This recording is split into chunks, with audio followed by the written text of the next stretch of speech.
What did he say? There's a lot of us in this town, Mark. What's that? There's a lot of us in this town.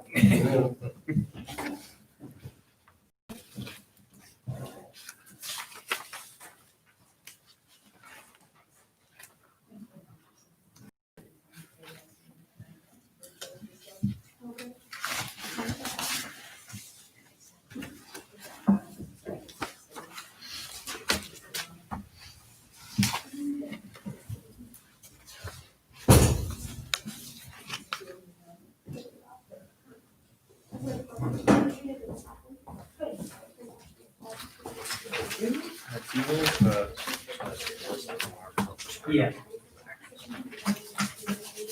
Where you take that? Somebody else that wants to second one. Okay. Yeah, Write it down. Whoever wants it.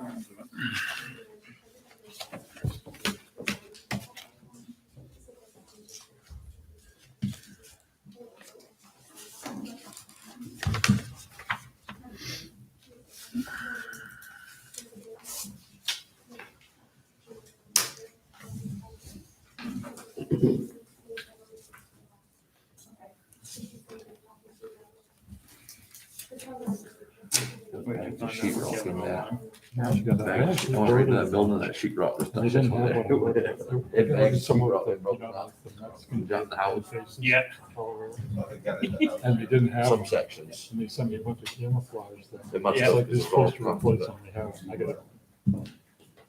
They were, it was really early in the thing, but Yeah. you can find It's them. on, it's still there. I don't know, if it's still up. You want it? Early one, like the day. it was, Yeah. I saved all the metal with the door, But that big shanty I top. haven't chased it down. Stainless Yeah. thing that goes on the roof. I saved that. I figured you'd do this. Have metal, Might as well have some metal. fun with it. Yeah, that's right.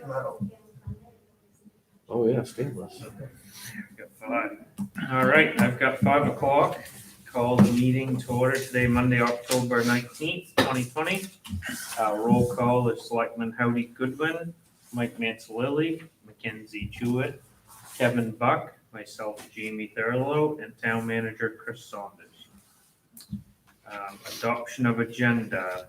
There is one thing I was gonna move, the Pacific Hall from 8A down to below 8D to allow everybody to attend, if that's all right. Need a motion on that or no? People are generally okay with it. Okay. All right, anything else anybody have? All right, next is a public hearing. We have one for the general assistance ordinance. We need to make some just minor changes or updates to our general assistance ordinance. Is that right, Chris? Right. You already have this public hearing that's required after the fact. Would you like me to open it at a certain time? Or? Yes. Okay. I will open the public hearing for the general assistance ordinance amendment at 5:03. Is there any comments? And these are the changes we already approved You've anyway. already approved Okay. them. The public's opportunity to weigh What's different? Chris can list out everything. in. Yeah, it's just the cost of living adjustments. Every year the state comes out with the latest, maximums for general assistance, in each county. And, honestly, I don't have last year's right in front of me, but I think they typically go up 1 to 2% per year. So that's the only change. Yeah, it's just those cost of living adjustments. We don't I usually. wanted to drag out the public hearing a little bit. Oh, okay, yeah, so at least it's more than, hey, you made it 2 minutes, all right, right, yeah. Okay, if there's no more comments, then I will close the public hearing at 5:05. All right, approval of minutes. Sorry, can you make the motion? There's one in your memo there. Yep. I'll make a motion to confirm the annual amendment of appendices A through H of the general assistance ordinance. Second. It's been moved and seconded to confirm the annual amendment of appendices A through H of the general assistance ordinance. Is there any discussion? All those in favor? Okay. Approval of minutes. We have the minutes for Monday, October 5th. I'll make a motion to approve the minutes from Monday, October 5th, 2020. Second. Been moved and seconded to approve the minutes from Monday, October 5th, 2020. Is there any discussion? All those in favor? I abstain because I was in it.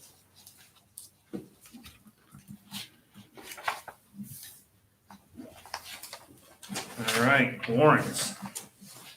We have warrant 31 for $8,376.09.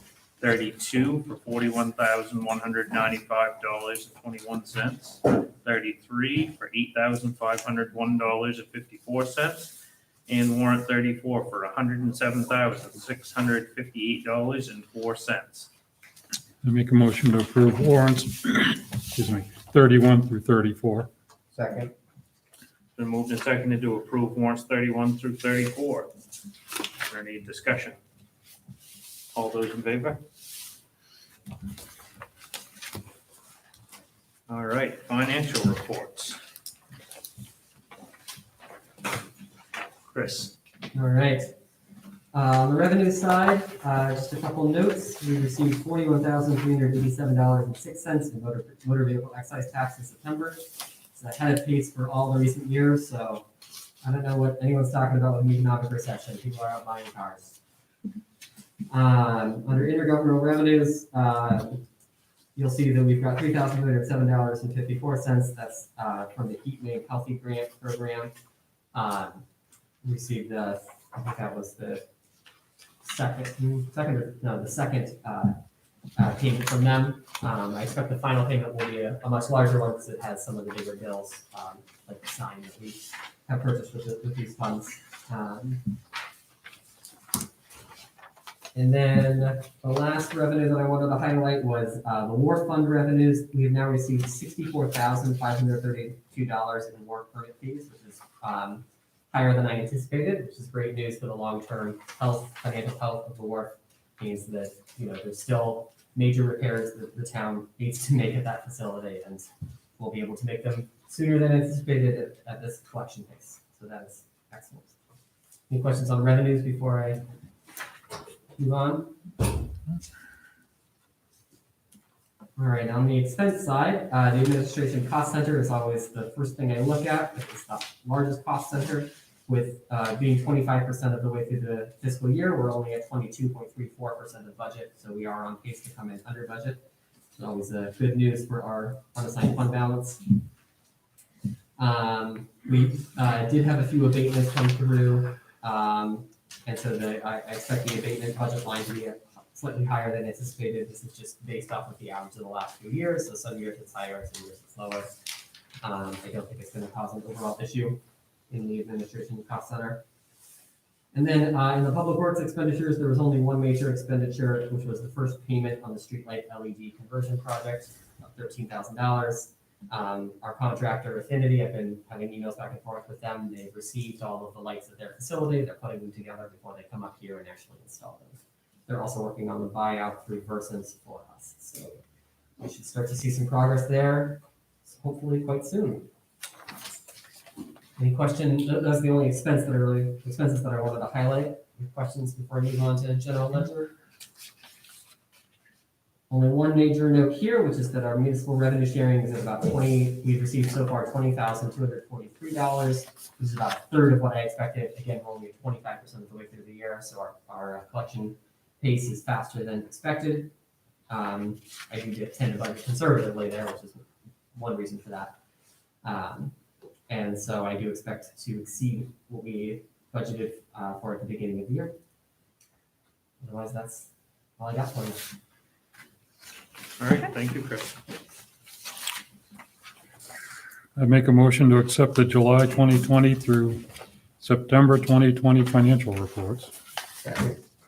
Been moved and seconded to accept the July 2020 through September 2020 financial reports.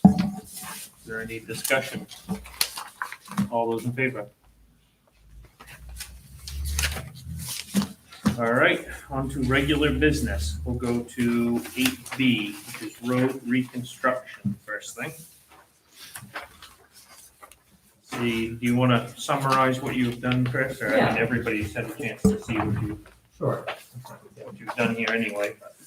So they're in order in your packet from north to south. So it starts at Hodgson Road, goes to Cape Road, and then it goes to Dodge Point.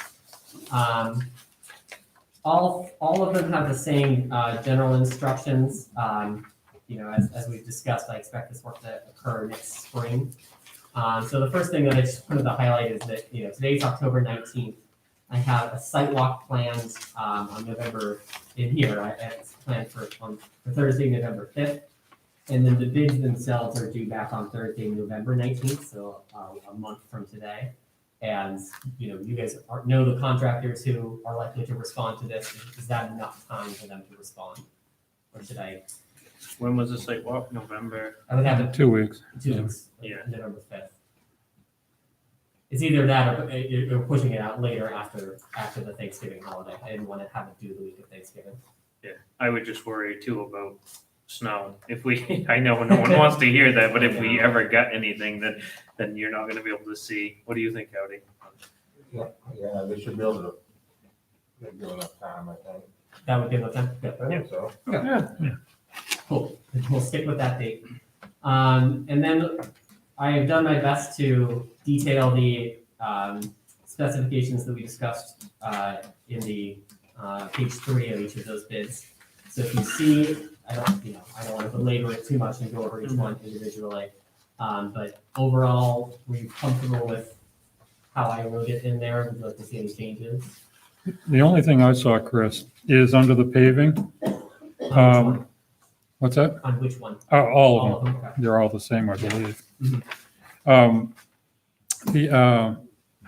The first line is 2-inch shim coat Mhm. above the current highest point of the road. I think you want to do in cross section, because when I read that first, I'm thinking of the hills and everything, and I mean, Oh. I see what you're saying. know what you meant, but I think Yes. it's a little bit Well, confusing. I don't want them to put down. Yeah, 30 I mean, shit. Yeah. Obviously, that doesn't make any sense, but Yeah, I think I'd just spell that out. That's the only thing I saw. Okay, yeah, I'll, Or maybe just of a cross section or something like that, just to, current high point by cross section. yeah, Yeah, okay. yeah. And something like also that. on, Dodge Point. Yep. South. Dodge Point. The grinding, I thought we decided on no grind, just take up that hot top in the middle. Yeah, it wasn't worth the cost to grind it. I think it would just take that, Yeah, we said, I might have misunderstood that. yeah, I can't remember. We said pave in however many feet, 75 feet. 75 feet. And then from there on in, just grade with recycle Right. or Right. whatever. Because what's there is just extra protection for us. But the section that is hot top in the middle there was gonna take that right out, right? Rather than grind it. Yeah, well, I think, if I remember, do you remember, Kevin? I'm trying to think, did we? I was thought we talked about grinding it, that's why I Yeah, was. I know, we I- talked both ways and Yeah. then I think we were looking to see if anybody knew how much it would cost one versus the other. And I don't know if we ever got to Right. that. but- Yeah, maybe I that's thought we what- decided to take it out. I thought. Because a lot of people, I mean, there's only so many, not everybody has a asphalt grinder that would bid locally. Yeah, if it's Easy easier to to take just it have it out. taken out, if it opens more, to more people bidding than that. Right, I think it will.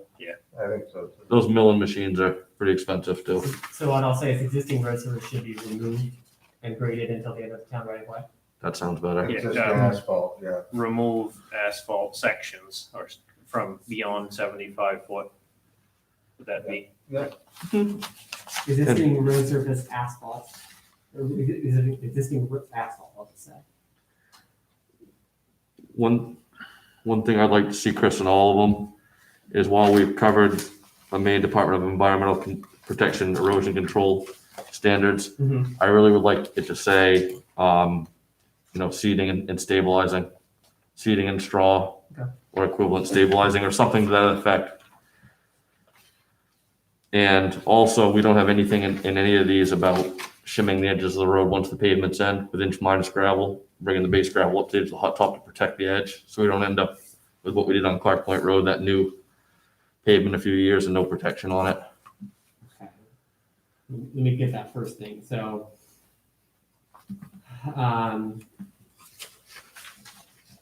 They would only be putting down the seed on new ditch.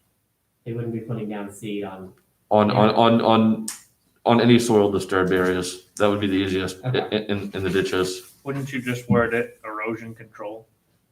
Yeah, but that's vague. Someone could think of erosion control as a silt fence. Yeah. I mean, that's, okay, so all soil disturbed areas shall be seeded and, what was it? and usually straw or hay, covered in straw or hay.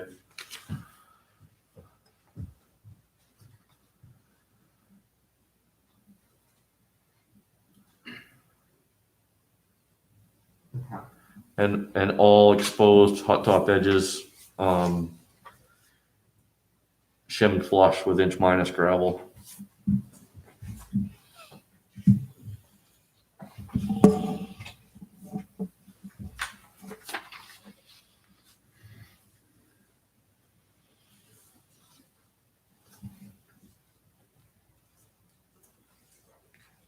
One last thing, just because I've seen it in other bid specs before, are we gonna require them to have a flagger of any type on any of this? I mean, I don't know as we do, but just, do we run the risk of any liability with us not having them put it in there?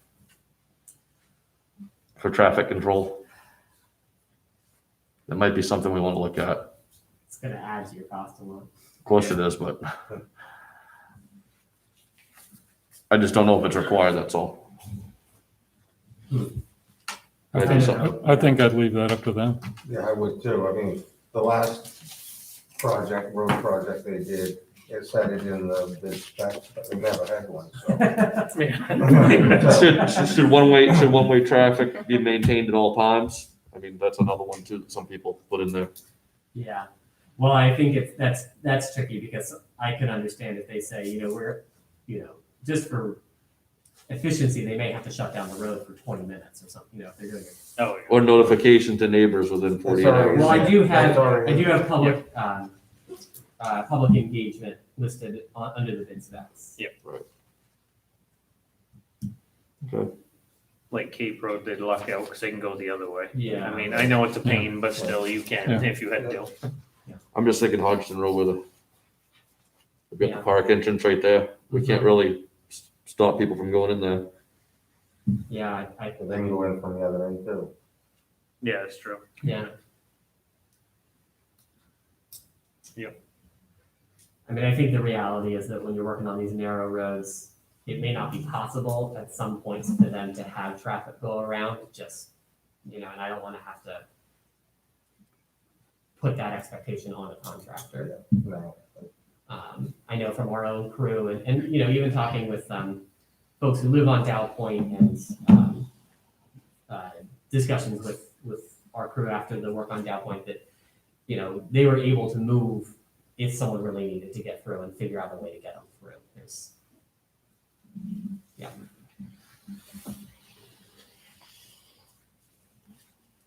No. I think that sounds good to me.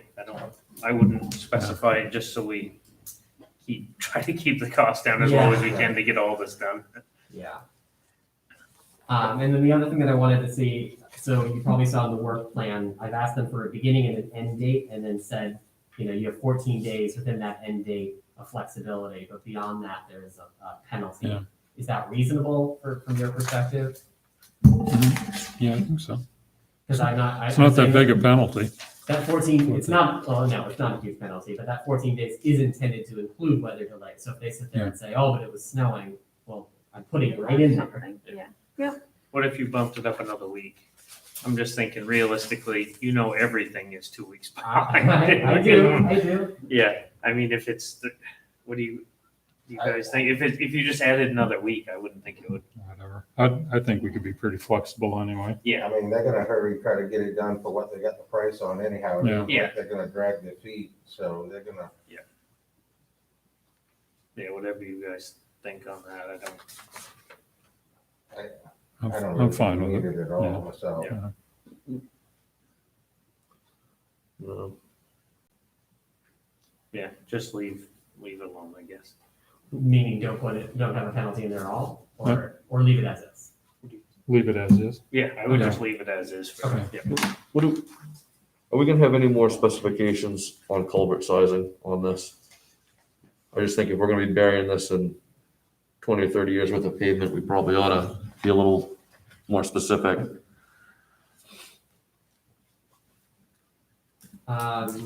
There's only, on the Hodge, let's see. Any driveway culverts replaced should be replaced with the equivalent of what's there, or something to that effect. Hmm. Some language like that, just to protect us on that. We don't end up with a bunch of 8 or 12-inch culverts in there that aren't adequate. So let's see.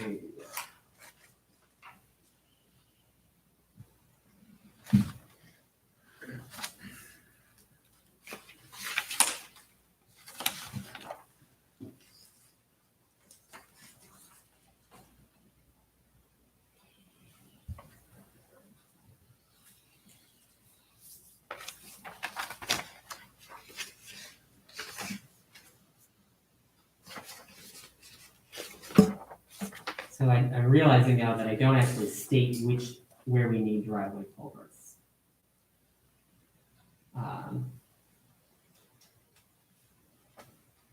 And if we need any new ones installed, which we might. So I need to add that. Yeah, I think. And then cross culverts too, as well. Well, I don't know, except for the entrance ones, I don't think there are any new cross culverts that we're trying to have installed. Well, because the south end of the Cape, we've already done those last year ourselves. Exactly, so it's Yeah. just the entrance culvert on Hodge, or I'm sorry, not that one, that one's already done. The entrance culvert on Dodge Point and the entrance culvert on the south end of the Cape Road. Right.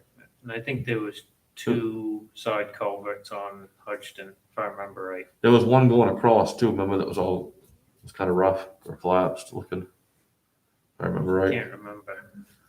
No. Right as you go past that, this would be the first driveway on the right. Yeah. Oh, yes, yeah, there was. There's one that goes across there we decided to, because I remember we Yeah. put a paint mark there. Yeah, And There's an you wanna old, do there's cross an old culvert one right by the park road there. And that's pretty wet right there. We probably want to make sure we get that in there. there. Okay, and then so that's the Hodge. Add cross culvert. Okay, And I think there was two driveway culverts that were, the one on the left-hand side when you first start to come up over the hill. Yeah. There was that house right there that we were debating on the second driveway, whether that was existing or non-existing. Yeah. You were gonna check into that, because Yes, that it would was. need a culvert if Yeah. it is an actual driveway. the driveway culverts is 12 inches, is that? Yeah, I think that'd be- 15, I think Yeah. that's fine, isn't it? 15, 12 inch. 12. Yeah, Yeah, I I think think 12's fine. It's not real wet on that, up on that high spot anyway. And that cross culvert, I feel like it doesn't need to be too big. You'd want 15 there. Yeah. Taking all the water from that driveway plus the ditch and. That basement, now I remember what you mean, it was from Oh, that yeah. basement drain that was across there. 15 inches enough? 15. Maybe bigger. Okay. All right, how about, you've had enough changes here. I think you should not approve these. No. I think I should bring them back to you. Yeah. Just fine. So that will change the, now I don't think November 19th works if it's gonna come back to you in a week. Cause I don't know if I'm gonna be able to have time to update these by the 26th, your next meeting. So I'll look at the calendar for some new dates. That Okay. sounds good.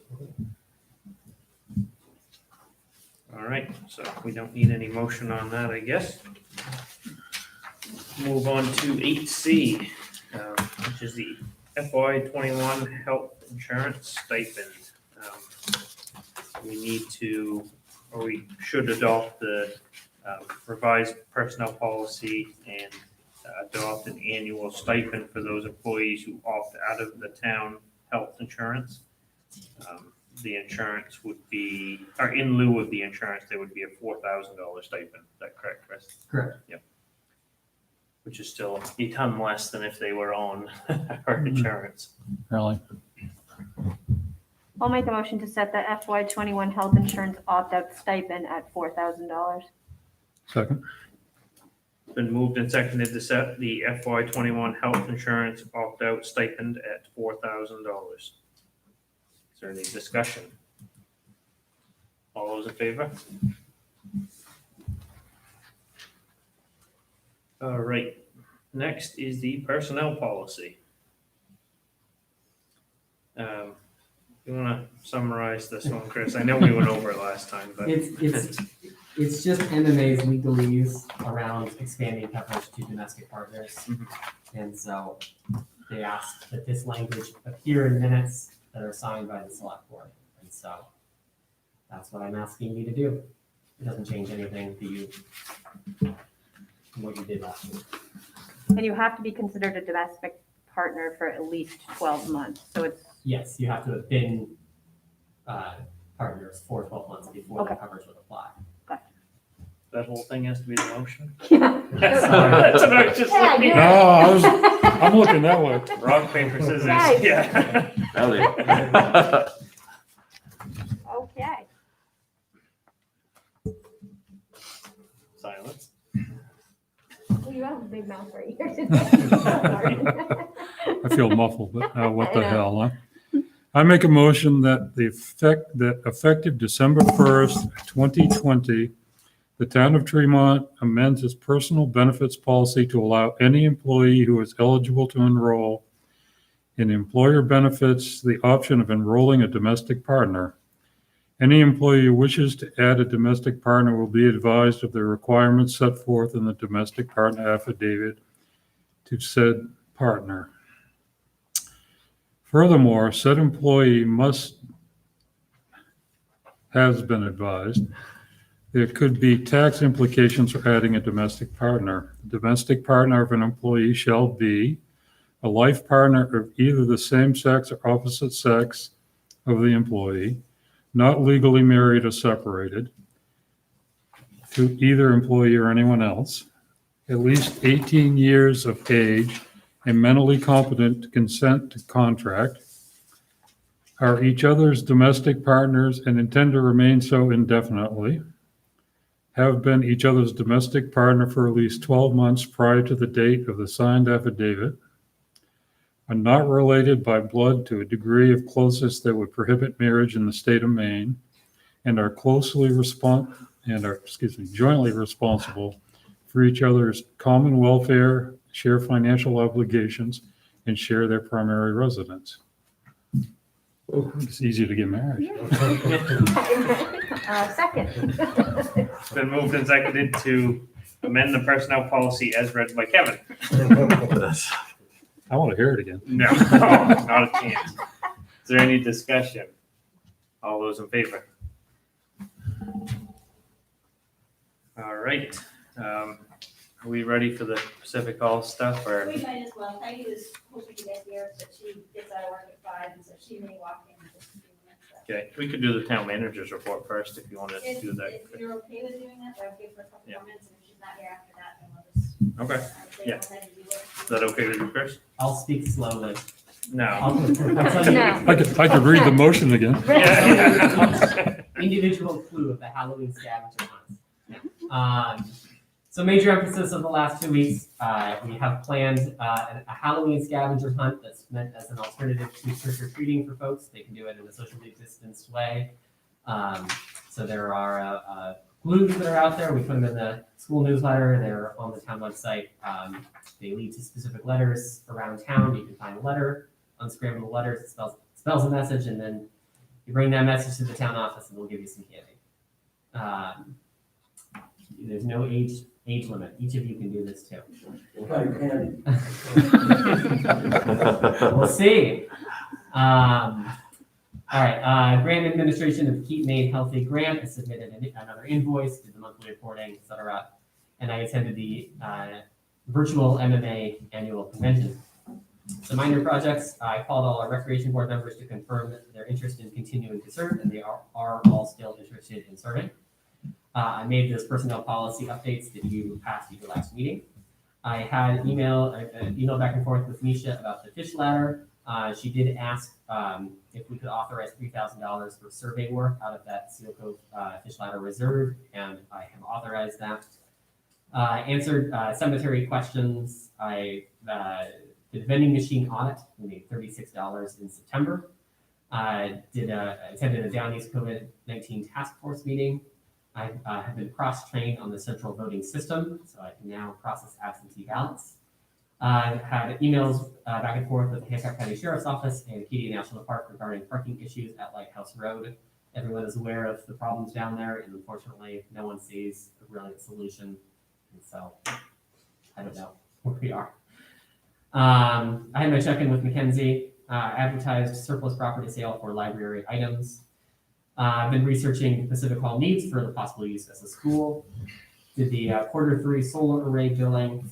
Attended a Hancock County Planning Commission meeting. I drafted these roadwork requests for bids. I got a finalized wharf load rating from Greg Johnston. I've been working on getting a survey of McCartney and Hutchins for the easement from Greg Johnston.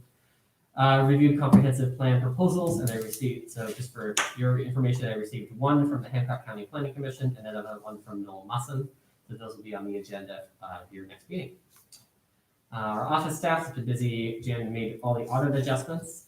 We've been processing lots and lots of absentee ballots, and he has been very busy preparing for the election. Public Works projects, Troy did the last mowing of the year. Troy and Justin redid the pavement on the Park Point Road culverts. Troy's getting the trucks ready for winter. He put up a couple of new hoists out here for the Sanders, and he has been doing a bunch of road work on Turner Road. Justin, as I mentioned, helped redo the pavement on Park Point Road culverts. He brought truck 9 to and from Bangor with Troy.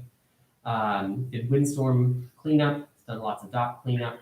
He's been dealing with a lot of broken down boats, as well as one that went aground near the ferry terminal. He helped Troy put up those new hoists.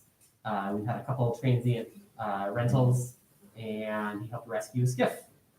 And some priorities over the next couple weeks, I'll be attending a training tomorrow afternoon in Augusta, and I have the annual snowplow driver meeting on Wednesday. Thank you, Chris. Yeah. Have you had any luck with any more crew? Yeah, I have. I did something. I posted the job on Facebook, and Facebook prompted me to make it a job posting, which I guess was different from how I was doing it before. And suddenly I had 5 applicants, Really? Wow. That's good. Nice. and 4 of them are scheduled for interviews next week. Wow, good. So Good. That's great. I was very pleasantly surprised.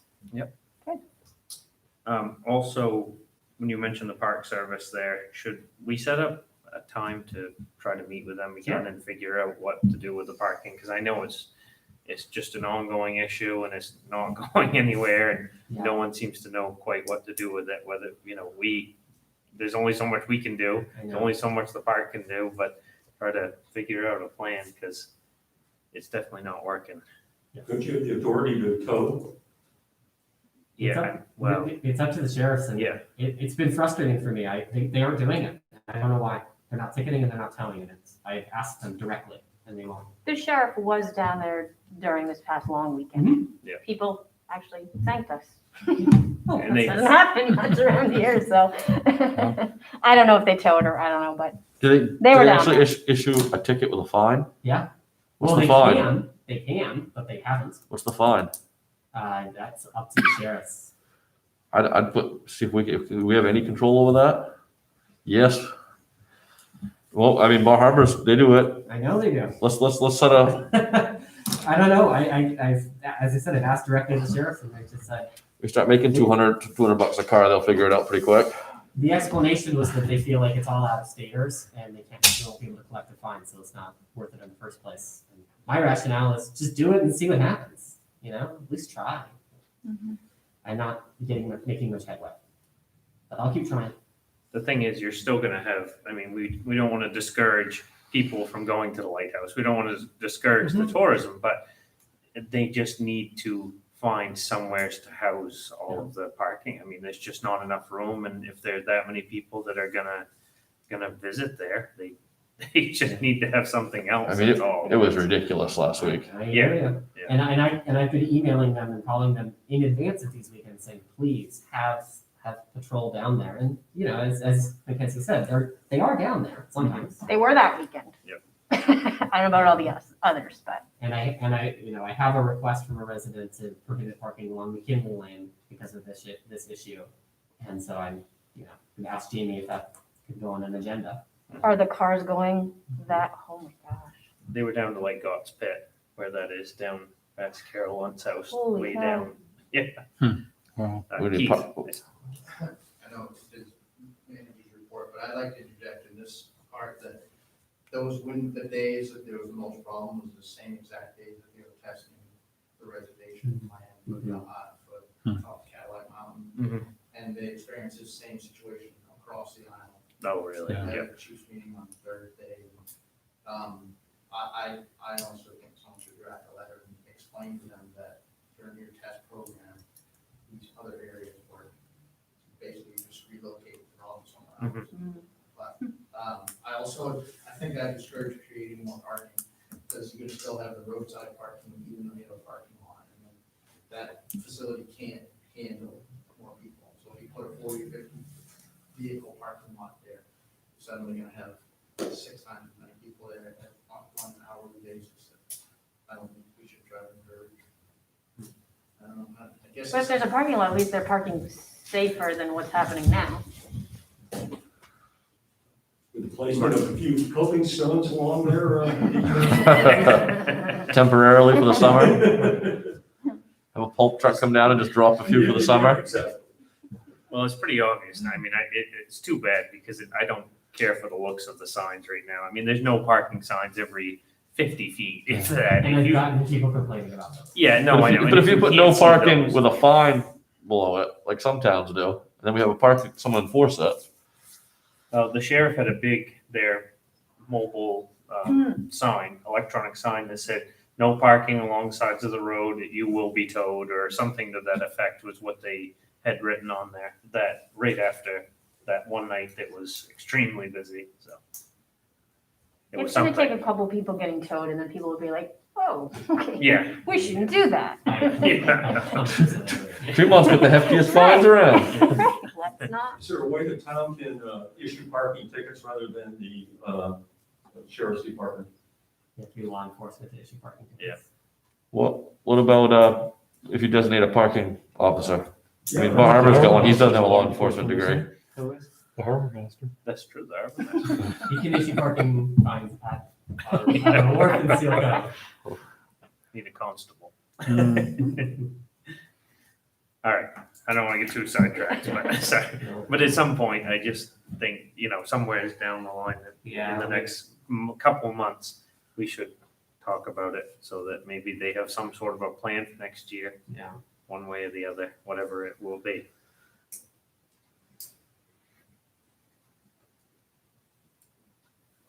All right. I guess we'll move on to the Pacific Hall. We spoke at the last meeting or the meeting before about some interest from the school on using the Pacific Hall. And I'll just, I guess, let you, Chris, take over with what you've done and then let the school speak too. Yeah, I'll be brief because I want to let Jandria share with you her thoughts on all of this. But basically, there's no formula for how we proceed. So I've been trying to map out exactly what makes sense. And what I see is if you want to move forward with this, there's sort of 2 parallel tracks. The first one is the memorandum of understanding, of which there's a draft in your packet. I'm not recommending, well, you could approve it tonight as is, or substantially as is. Or you could wait until the school committee has had a chance to review it and get back to you. I don't think that's going to slow us down or speed us up one way or the other. Because parallel to this is the site plan review process, which is definitely going to be a challenge. I think it is possible. It is possible for it to be approved, but I can't guarantee anything until we actually go through the process. And so, as part of that, the basic steps of site plan review is we complete an application, we put it together, all the required documentation, bring it to the planning board, they find it complete, and then they schedule a public hearing. A public hearing has to be at least 3 weeks in the future because of the notice requirements. The notice has to be 3 weeks before the actual public hearing. Mhm. And so we're looking at probably early to mid-December for when that would occur, when it could occur. But then at the same meeting that they have the public hearing, they will go through their findings of fact and determine, has this checked all the boxes, is this acceptable? And like I said, I can make no guarantees as to whether it would be approved by the planning board. So that's sort of just the nuts and bolts of the process. But I think Andrea can speak well to what's the need and why is this coming up? Mark, you want to? Yeah, I just wanted to comment on a couple things that Chris had in his memo here. He did correctly note that there was a conflict between the land use ordinance and the site plan review ordinance, but the duo states whenever a conflict or inconsistency exists, the more restrictive provision shall control, albeit then we go to site plan review. Now, he said that we can waive the parking requirements. That's not exactly true. And if he can point to me somewhere in the ordinance where that's actually said, I'll correct myself, but what it does say, it allows for us to issue a waiver on submission requirements, okay? And there's a list of submission requirements. Only one of those requirements refers to parking, and only in the general sense, and I'll read it to you. The location, dimensions, and materials to be used in the construction of proposed driveways, parking and loading areas and walkways, and any changes in traffic flow onto or off site. So there's no mention there about number of spaces, double stack parking, backing onto the road, or other criteria that's in the site plan ordinance that they have to meet. Okay, also want to mention that it's a non-conforming lot at 0.38 acres, so that complicates things again, because we probably have to decide whether a change of use for a non-conforming structure, things like greater impact, things like that. There's also something in the site plan review ordinance that says clear routes of access must be provided and maintained for emergency vehicles to and around buildings. I don't know whether you can get around that building, I don't know. But I'm saying, as Chris mentioned, it's not an easy thing to approve and, without seeing an application. Okay, Jandra, would you like to speak? Sure, thank you. So I think the genesis of all of this is just that it's no surprise that the school has been tapped out on space prior to COVID-19, and we've been struggling with storage and space in general. And at this point, right now, like our building is, Ashton Stanley is here as our K teacher, but in our K1 pod. And with the physical distancing that's in place, we have classrooms in the library, we have classrooms set up in the art room right now. We've moved teachers so that any rooms that do not have windows are being used differently, but we have people that are doubled up, and we are at max capacity more than we ever have been. We have a beautiful storage unit that's next to our building that's housing the majority of our classroom furniture because we had to remove all of it in order to make space for 6 feet of distancing. So the what we're looking for and what we're continuing to explore this possibility for is we don't even have spaces for kids to be able to meet with interventionists. Right now, we are literally like, who has a 20-minute window in their schedule here right now that we can plug somebody else in and wipe that space down, and then the other person comes back in. We just are really overlapping at this point. Aside from that, last year were looking at the possibility of a preschool that was not able to be housed in the town of Tremont, and because of that, only a half-fee program. So we're just curious to try to explore more and figure out. This may be a very difficult process. It sounds like there's a lot to still figure out, and we're just wondering what the possibility of it is. If it's not a building that is going to be readily used by the town, if there's a possibility to be able to get it to a place where it could be used as a school, we just are curious about what those options are, because, we really are absolutely maxed out for space in our building right now. Some of our pods of students are to the point where if we have one more student that were to come in, we either have to put them on a wait list and they have to do virtual, or we would have to go hybrid and move an entire class full of students out of the building in order to accommodate that. And because we receive funding to support having the kids in the building, which has been incredible, we have some funds that can help with a project such as this.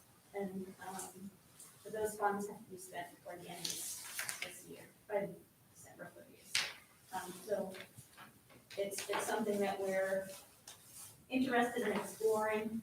As Chris said, we don't know what the possibilities are, but if we're able to move it forward, but we definitely have a need for more space this year and beyond, and the possibility of being able to have a full-time pre-K program in Tremont would be lovely, but I think that's all I would say, is just that at this point, the school committee has expressed interest in considering continuing to explore the idea of this. Right. And that, I was hoping that Heidi would be able to make it, but she may not be able to. I just think that if we can make an exception for the school for this, that would be a great thing. I mean, to have a kid that has to stay home all day, it's hard on them. I watched my son struggle through it last year. It's hard for them to have the same experience. It's bad for them mentally. And I think, years ago, there were probably 30 or 40 people that went to that church. There's got to be a way that we can work with the state. There must be exceptions with with all this COVID going on, to say, you know what, we can send even 5 students, 10 students there to make this work. And even if we have to have the town engineer go through the property and make recommendations, I mean, that's better than not having kids be able to attend class. Did you, you already had it inspected, is that correct? I was gonna say, we had it, so you know what you have to do as far as, was it smoke alarm system or? We went through it with the state fire marshal. Yeah, okay. So if they, I was gonna say, though, that would be covered under the funds, the grant money that you have to fix this up for potential use. Okay, I think Keith had his hand up. Okay. I told Mark, tell me to shut up if I started being an asshole, but, so I just want to make it very clear that, all right, I'm very adamant against the use of the building. I love Tremont School, I love the staff, but I think it's the wrong choice, and we're sending them down the wrong road. So many obstacles, and it's important, you can't, to retrofit an old building to an educational facility is the wrong direction to go. They need more space, where they're at right now. Everything from placing dumpsters, playground equipment, fencing, bus parking, I mean, there's asbestos, radon, I could list a million things that we're gonna come up against. I would think if you guys are gonna support them where they're at. So I could list 100 things that are wrong with that building. Okay, then Mark. Andrea, has the school looked at other options? So the school committee, Heidi is planning to hold a special meeting just to discuss that, and then she wants to set that up within next week, because they need to sit down and review the memorandum of understanding as well. We've had conversations about the possibilities of bringing in portables multiple times, and that is something that the school board is not excited to do. There are portables there on that property before, and they've just been really adamant that they don't want it to continue to look like pop-up trailer park, I guess. They have said that they do not want that. So we have had conversations with, referring back to what Keith was just talking about, just about the possibility, and we've had conversations with you folks as well about the possibility of the need to maybe expand the Tremont School itself at some point to accommodate all of that. And I think the reason that we're exploring this option right now is because it's something that just came up, that the town just acquired, and we have an immediate need right now. So, in terms of what other options there might be in the town of Tremont for something like that, or if there are other buildings available that could help meet that need, I would say that there's more that the school committee could look at there, but I'm not aware of any other facilities to use, simply because we would be moving, like, our hope would be to be able to consider what needs to happen to that building, use some of the funding that we currently have been awarded to be able to take care of whatever issues there are there, and then be able to this year move some students there to free up some of the needs, so, or free up some of the meet the needs that we have in the building right now, free up some of the space. So we would really need to be able to, it's not like we'd be able to set up a classroom somewhere and then take that down and get it out of the way if that building needs to be used, or if that space needs to be used for something else, if we need to really be able to set it up and have it be something that is at least permanent through the remainder of this year. Well, I agree that the portables aren't the best solution, but it's a solution that's been used before. The Department of Education does have a subsidy program where they pay for some of the cost of renting and leasing a portable because of COVID, just for these needs. And it might only be short term. We don't know that. First of all, you wouldn't be spending the money on some building that you may not need down the road. And wouldn't it be better just to keep the kids on campus? It's safer. There's a playground there. Well, I don't disagree. I mean, if I could snap my fingers tomorrow and Tremont had another level on it and we could do that, then I think that would be ideal. But the reality is that, like, we don't have that luxury right now. I really think that it's worth having the town's engineer do a feasibility study on this, because we can all speculate on what's gonna work and what's not gonna work. But without someone to actually review it and see if it can conform to the land use ordinance that professionally does that every day, we're just all guessing. I mean, Greg, that's what he does every day. He goes to planning board and he meets with people and he says, this is what you can do here and this is what you can't. Right now, we're saying, well, we think this is gonna work, we don't think this is gonna work. We need some professional advice. And that is a much better fit, in my opinion, than a portable. And if I had to choose between my son going to a portable unit or a church where there's plenty of room, there's an extra conference room next door, I would much rather send him to a church. Even if they had to be bussed in and dropped off and there was only 2-car, 3-car parking for the faculty that work there. That's a lot better than sitting at home on an iPad or a tablet. And We have an empty building and the voters wanted us to use it for something. And if the school is going to step up to the plate and jump through the hoops that are necessary to make this happen, then we should let them do that. yeah, I don't You think don't know whether it actually will be approved for use by. We don't, but the first step is to try that. it's a try and So I agree with Mike. I mean, we can sit here and we can argue about this for the next year and a half, but we need to start making steps to, do this and see what happens. We might flunk, it might not work out, but why not at least try? And I can tell you, if my son has to stay home because there's not enough room in the school, I'm gonna pull him out of that school and send him somewhere else. That's what I would do. I wouldn't feel comfortable having to have to sit home and have that experience. I mean, that was a community church for many, many years. This whole town was funded on one-room schoolhouses, started on it. I've got pictures of my grandparents and great-grandparents going to them. I don't think we should shoot it down yet. I think we should really give it a chance and let Greg or somebody that deals with this stuff every single day deal with this and say, you know what, we want some advice on this. Can we make this work? And be supportive of our local school system instead of, trying to shoot it down. Jandria, did the school population increase this year? I mean, I'd see. We're around 120 right now. Okay, so that's, Excuse it did, me, I should say, excuse me, that's not, so we have about 100 students that are in person right now. We have about 120 that are enrolled, but we have about 100 students that are in person, but that's typically kids that are right next to each other. And so Yeah. that's within 6 feet of physical distance okay.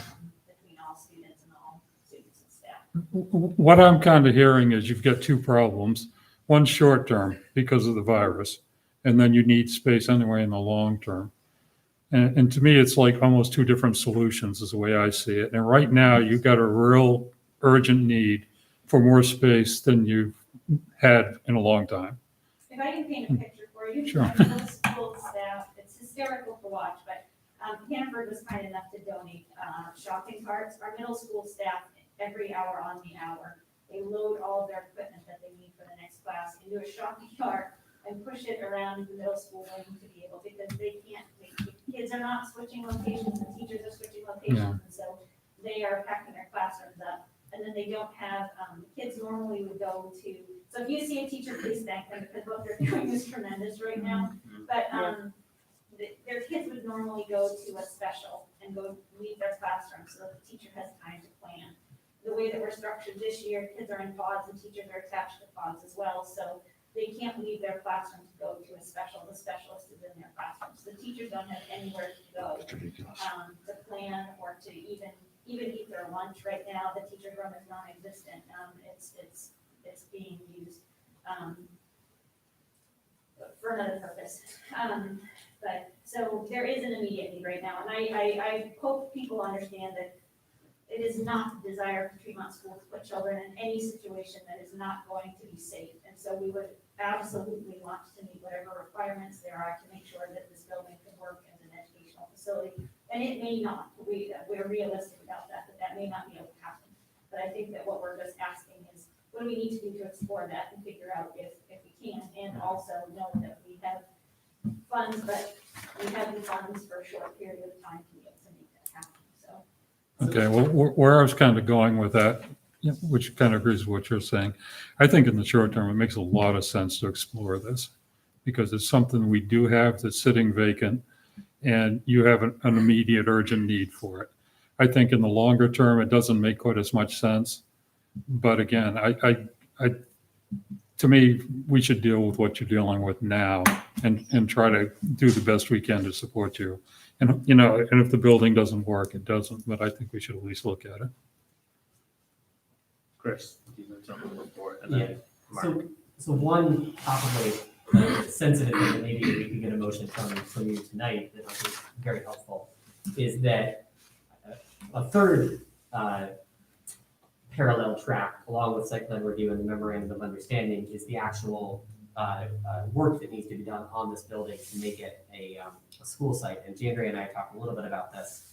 Jandria, I think you've told me the amount that approximate amount that the state has for this. Can you refresh my memory? So this second round of, it's unbelievable how quickly these funds go, but the second round of COVID relief funding that we've received is in the amount of $173,000. Please know that that's not all dedicated to this, but it's a little over $50,000 that we have set aside to be able to put towards this, and then there was some from the first round as well.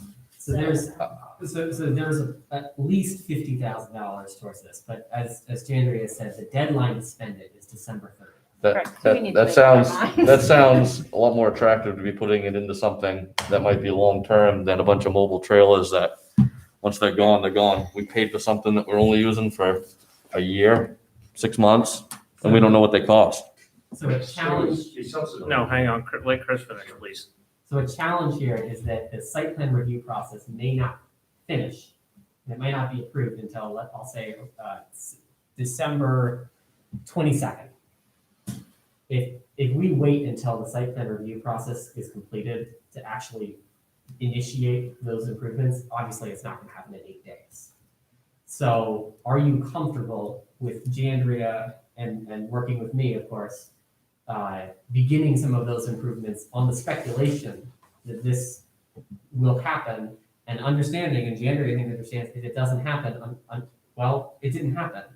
And we're not physically, changing anything about the building that is ruining the building for future uses. I would make sure that we would not be doing that. But I certainly don't want to get us into the position that we say on December 22nd, okay, we're going to do it, but it's too late. So we don't have time to spend on it. But you would be comfortable spending that money knowing that, I think that if it gives us the opportunity to possibly have some additional space right now, I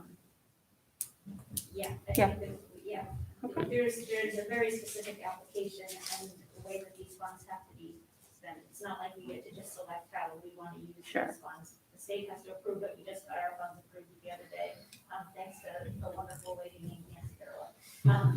And so, yeah, I understand that this may not be the path forward for us. It may not be the quick fix that we could really use right now. But I think that we can't wait until it's too late like this to try to figure that out. And I'll give you an example. One of the things, the most expensive thing that the state fire marshal pointed out was the installation of a specific kind of alarm system that would be necessary for school use. And we have a quote from Norris for $21,000 to install that system. You know, if we install that system and this building is never used as a school, that's okay. And you've met with the state fire marshal. Yes. He's come down and chatted with you guys. Yes. Okay. Mark, next. You're allowed to talk about state fire marshal, the part, I'm guessing this Department of Education needs to weigh in on this as well, and they have certain standards that include things that the fire marshal doesn't consider, is that correct? Yes, and Dr. Dow's is, And what's going on with that? Dr. Dow's Yeah. has taken on the responsibility to figure out what certification and inspection would look like. Right, So yes. and that might require some remodeling as well, extra cost. It very well could, and again, this may not be the fix, this may not be a solution, but we're just exploring if this is an option to be able to give us more space for the remainder of this year, possibly for a pre-K space. Would it be the most ideal situation to just add on to the Tremont school? 100%, but that is a long ways out if anything like that were to happen. And Could be years. if we have to go for another year of the setup that we have right now, I'm concerned for our teachers and they will, I know that they will continue to do it. They will continue to show up and they will continue to make this work. We've got to figure out some sort of solution for space in the next year and preferably not in a way that jeopardizes kids being able to come to us. I think we got to acknowledge that we're in a really unique situation here and you know, it's, do the best you can with what's available. And It's- I think even if we do shoot them, something and then Keith after Mark. I've got a line here. Okay, you first, please. I was just gonna say that, like, we're not going into this saying, like, this is definitely what we're gonna do, this is our final choice. But especially where we've been allotted funds that have a timeline, even if there is a chance we can get it, if we can spend it to move in a direction, it might not end up being the direction we go long term, but it might help a short term issue. It wouldn't cost our taxpayers anything, because I think about, like, if we did have a preschool long term, that has major implications on taxpayers. And like as it is, last year we planned on trying to do a half-day program and it has to be housed in a different town. So the push for trying to find a space is we would like to see that housed in the town where children reside. And ideally a full-day program, because it's hard on parents when it's happening, it's hard on kids, that's got staffing implications. Pacific Call only became a thought because the town acquired it. And if we're given money and said, you can only spend on these things and that fits the things, and it's not costing the taxpayer anything, maybe it won't be a preschool, but if it is, that's money you didn't have to spend, and it was money spent to solve two problems at the same time. So that's kind of how I look at that, is not saying, if we put this fire alarm in, we're here, we're sold on it. It's just try and move in the timeline we're given to move forward in some capacity. I guess that's just. Keith. Well, I think the biggest problem was that we made a huge blunder by even accepting the building. And just the mere fact, Chris suggested a minute ago that we spend money prematurely isn't smart me in my seat. I get the funds are there, we can't just spend them because we have them. If we don't use them, then turn them back. The building has to have a plan, you determine the plan. The engineers the plan, you send that plan to the fire marshal. Fire marshal sends it to all the other agencies. Then you make a decision. Just because Morris or whoever met with Chris, but I wasn't aware of the meeting they had. But it just seems like we're spiraling out of control and you're just making a bad problem worse. I can't, there's this building, there's the library, there's other opportunities. We can put kids in places, but throwing money at a lousy old building that that doesn't meet our needs, just because it's free money, to me, it just doesn't make sense. Okay, I think just, can Mark finish Mark, the go ahead, mic Mark. and then, yeah, Certainly. yeah. Obviously, this would not get approved by the planning board. Let's say they do come up with a plan that the planning board can approve. We're talking about in December. How can the work be completed in time for them to actually have students in there by the first of the year? I mean, I mean, isn't that for them to figure out? That's, Right. I mean, that's their project, not ours. Can I offer two answers? sure. So the first is that if the work is happening concurrently, then it enables it to happen more quickly. And the second is, you know what, January 1st, I think is ambitious. You know, if you're supportive of that, then I will push towards that. But January and I understand that, you know, if it's February 1st, that's still better than nothing. And at the very least, we have this building in the community. The town owns it. We're gonna have to do something with it rather than just let it stay stagnant. So even if it gets a security system or a sprinkler system, any of that stuff, it's not a loss. We own it. We're paying maintenance on it. We're paying to keep it operational for the whole year. And we have kids that are crammed in classrooms, crammed in teachers' rooms. I mean, that's a little ridiculous. I think we should give them, you know, permission to start on this. And I really think we should, you know, consult the town's engineer for some advice on it and see if there's some sort of exception to with COVID to the rules so that they can use this building. It may even be that, again, like maybe it doesn't work out that we're able to go down there and use it, this year with classroom space. We could really use the space, but even, we can't have people come into our facility right now. We aren't accepting guests into our building. If there was some other need that came up where we needed an alternative space for something to happen that was educational related, that it might be a possibility for something like that as well. That the students might be able to gather there and have something take place there that can't happen in our building with all of our students there. So again, like, I totally respect and very much appreciate the concern and wanting kids to be safe. We will never put students in harm's way. That's not what we're looking to do. We're just trying to solve a problem here that we have immediately, but also long term. And so it's just something for us to continue to explore, I think. And I understand that I don't want to just spend funds just for the sake of spending funds. That's not it. But if there's a chance that it could benefit our students, then I think that it's worth moving forward with. And I can't see as where there's any downfall, honestly, I mean, if you say you put $21,000 into this fire system and it doesn't pan out, the town just now has a $21,000 fire system in a town-owned building. I don't see Right, how that's that not a can bad be. thing. That's not. It's I'm just saying that's, Yes, you gotta see it it's not taxpayers' money. It's not our money. I just, Okay, it's not, I'm not saying that, I still think that I think you're giving the school false hope and that you're having a lot of anticipation for a crappy old building that doesn't meet the needs. I think you need to move on to a building or facility options. I don't know how to get out of your head that this building will not, it doesn't work. And the second you say education and you put students in there, it meets all these standards. You can't just put a fire alarm system in there and then tell the fire marshal, there you go, it has a system. They have to see it drawn out. They have to see how it works. And they have to approve the plan before you even turn one screwdriver.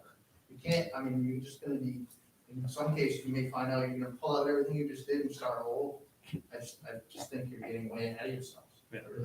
She knows that. I know, why would I mean, do you think we're giving you false hopes? I mean, you understand that this could blow up in our faces and it could not be, so let them do it. I do Well, yeah. understand that, like, that we may not get any. So we're not giving the school false hopes, Keith. But we can. Let them do it. We can recommend, the best thing we can do is recommend that you do consult like the town's engineer, GF Johnson, and say, this is what we want to do with this building. Is there any way in this emergency situation that we can make this happen and maybe have it work into something permanent? And he might know something we don't.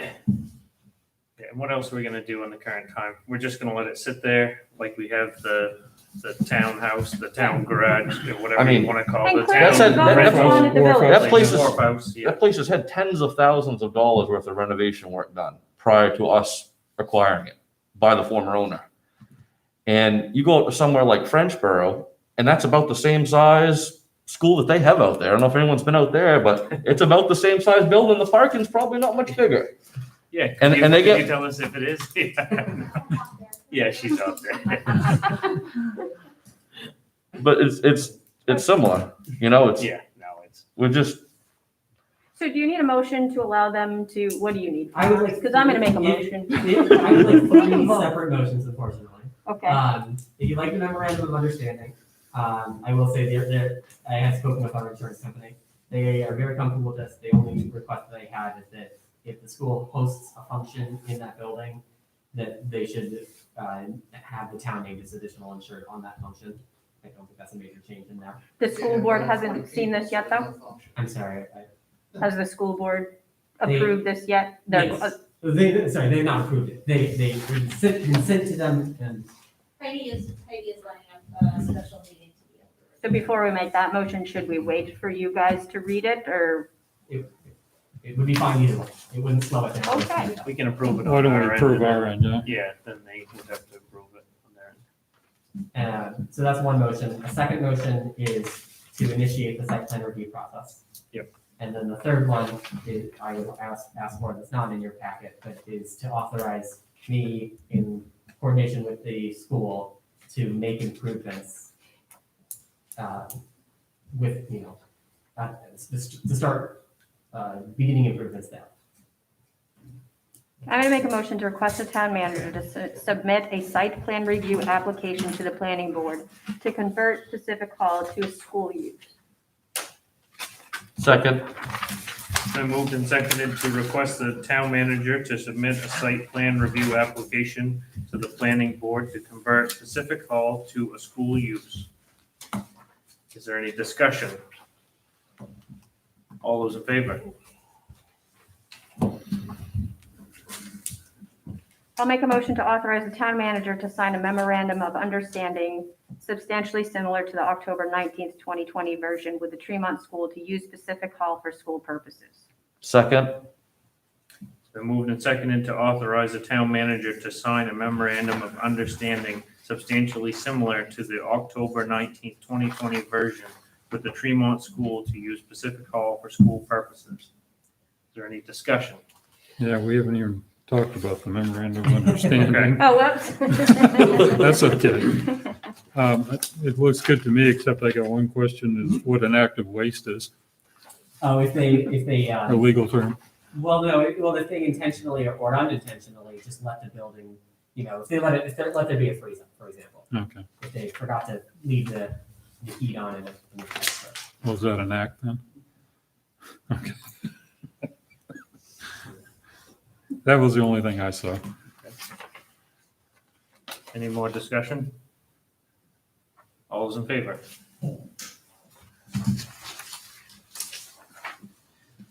What's the third one? I'll The make, third one, I'm trying to think of the wording, to authorize the town manager to coordinate or to, authorize the town manager to authorize improvements to Pacific Hall for, to allow the building to be used for school purposes. what he said. That's my motion. Second, Okay, it's been moved and seconded to authorize the town manager to authorize improvements to Pacific Hall as needed for school purposes. That sound good, everybody? Okay. All right, is there any discussion? Mark? Would there be a violation? Starting work before actually getting approval and a permit to do the work? doesn't it depend on what the work is?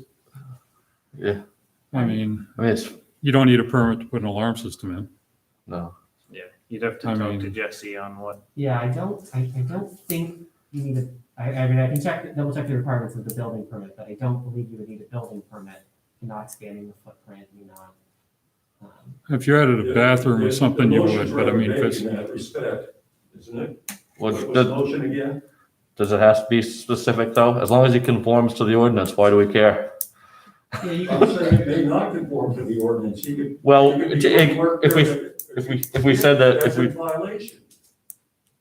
if we said in the language, if we said in our motion that as long as it conforms with the land use ordinance, I mean, that well, should be a Mark, given. Conforming with the land use ordinance and it being violation are two different things. oh, Mark, why don't we assume any work that needs a permit gets a permit?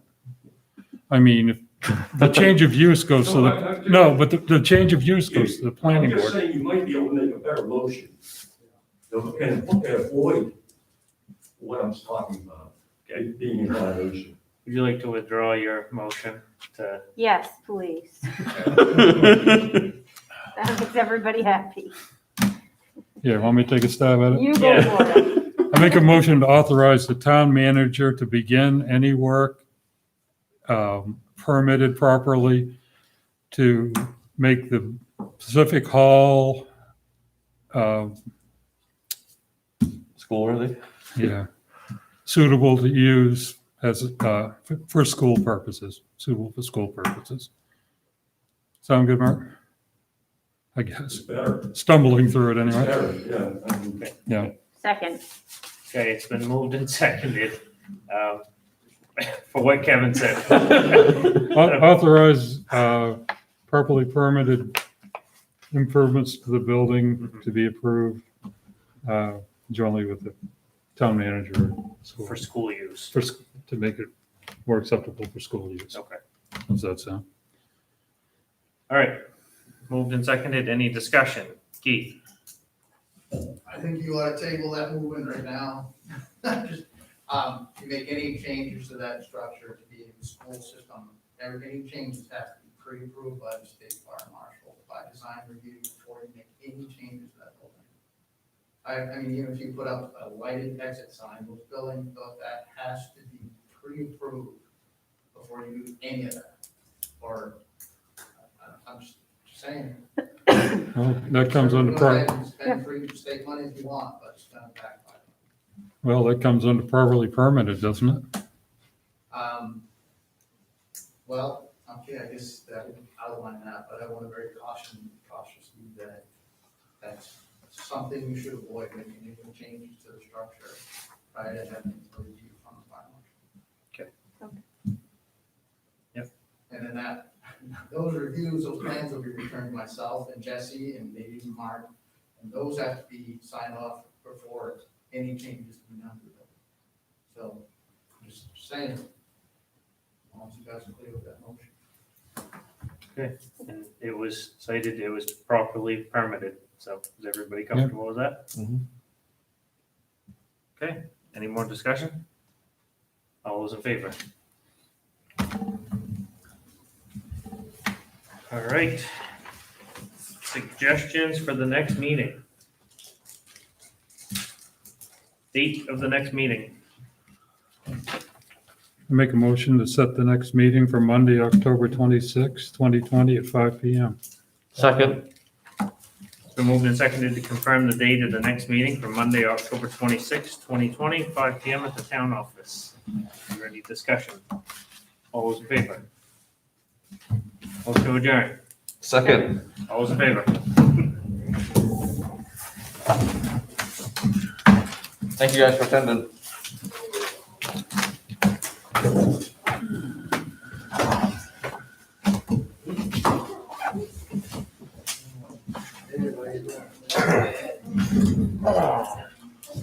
Yeah, I found that